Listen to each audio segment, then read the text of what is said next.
Leo. Para sa mga Leo, ang taong 2024 ay maaaring maging isang panahon ng pag-unlad at paglago ng iba't ibang aspeto ng iyong buhay. Magkakaroon ka ng mga pagkakataon na mapabuti ang iyong kalusugan, makamit ang iyong pangarap sa karera at magkaroon ng mas matagumpay na pagsasamahan. Subukang maging mas open sa pagbabago at itaguyod ang iyong mga layunin sa taong ito. Ito ang tamang panahon para magkaroon ng tiwala sa iyong sarili at mga plano mo sa iyong kinabukasan. Karera. Sa aspeto ng karera, makakaranas ka ng mga pag-akyat at pag-abante. Ang iyong mga kasanayan at kasipagan ay magbibigay daan para sa mas mataas na posisyon o mas mataas na kita. Gayunpaman, mahalaga rin ang maging maingat sa mga financial decisions. Huwag maging kampante at magplano para sa iyong kinabukasan. Mag-invest o mag-ipon para sa iyong hinaharap.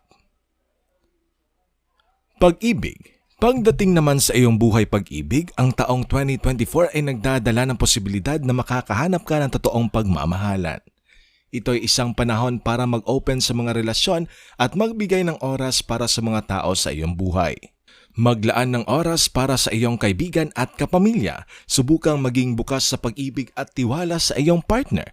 Maglaan ng oras para sa mahahalagang usapan at komunikasyon. Para naman sa mga single pa, ang taong ito ay magkakaroon ng maraming pagkakataon na makakakilala ka ng potensyal na partner. Makikilala mo si The One sa mga social events sa iyong trabaho o sa mga bagong lugar na pupuntahan mo. Maging bukas sa mga bagong kaibigan at maging handa na mag-experiment sa mga bagong paraan ng pagkakakilala.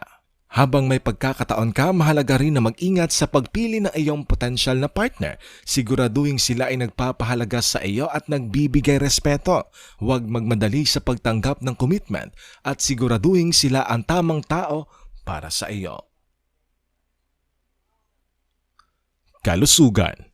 Mahalaga ang kalusugan at kagalingan sa taong ito. Ang taon na ito ay maaaring magdala ng mga pagbabago sa iyong lifestyle. Subukang maging mas aktibo at alagaan ang iyong katawan. Kumuha ng sapat na pahinga at kontrolin ang iyong stress. Huwag mong kalimutang magpatingin sa iyong doktor para sa regular na check-up. Paglalakbay. Sa aspeto ng paglalakbay at pakikipagsapalaran, magkakaroon ka ng mga pagkakataon na mag-explore ng mga bagong lugar at kultura. Subukang maglakbay at lumahok sa mga bagong karanasan. Ito ay maaaring magdala ng bagong kaalaman at kasiyahan sa iyo. Ang mga swerteng kulay para sa Leo ngayong taong 2024 ay dilaw at pula. Ang mga swerteng petsa naman ay 5 ng Agosto at 17 ng Pebrero. Isa sa mga hamon para sa mga Leo ngayong taong 2024 ay ang pag-aalala ukol sa kanilang pagmamahal. Huwag maging sobrang seloso o possessive sa iyong partner ngayong taon. Mahalaga rin ang pag-iingat sa mga financial decisions. Maglaan ng oras para sa pag-aaral at pagsusuri bago magdesisyon ukol sa pera. Sa buong taong ito, huwag kalimutan ang pagmamahal sa iyong sarili at ang iyong mga pangarap. Ito ay isang panahon ng paglago at pag-unlad. Sa kabila ng mga hamon, maaari kang magtagumpay kung magiging maingat ka sa mga desisyon mo at maging bukas sa mga pagbabago. Patuloy lamang sa pagsusumikap at tiwala sa iyong sarili.